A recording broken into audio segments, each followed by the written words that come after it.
hindi porket na-delay, hindi na matutuloy. Yo, what's up people of the Philippines? Nandito tayo ngayon sa aming barko at sa gitna kami ng karagatan. Yan, para sa mga kadete na nangangarap mag-iisiman dyan. Ito ang tip na mabibigay ko sa inyo.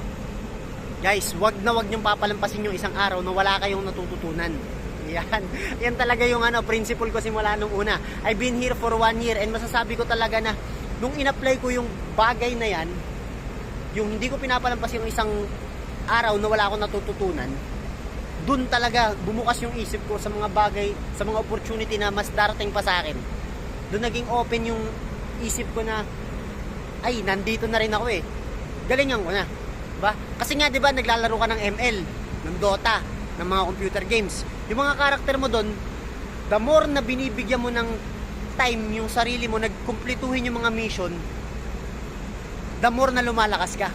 What if i-apply mo yun sa buhay mo? Diba? The more na nagbabasa ka ng mga libro, the more na inaaral mo yung ginagawa mo, nag-a-upgrade ka eh. From level 1, bigla kang sumakses eh. Diba?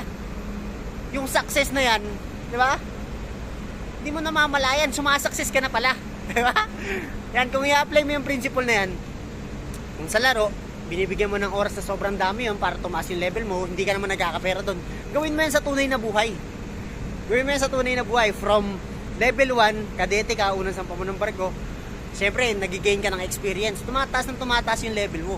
So, kung araw-araw kang mag-aaral, araw-araw mong gagalingan, araw-araw mong bubuksan yung isip mo sa mga bagong kaalaman, magiging success ka. Sumasaksis ka eh. Di ba? Yan sa mga kadete na nangangarap mag-isiman, huwag yung sukuhan yung mga pangarap nyo. Darating din yung time na makakasampa kayo ng barko at lagi kayong magdarasal. Okay?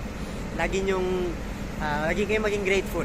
Kung may mga delays man, okay lang yan. Talagang binibigyan lang kayo ni God ng time para makapag-prepare pa. Sabi nga, hindi porket na-delay, hindi na matutuloy. So, ipagdasal mo lang palagi, gawin mo lang yung best mo, and be responsible, be disciplined, makakasampa ka rin ng barko. At pag napanood mo itong video na to, sign na yan.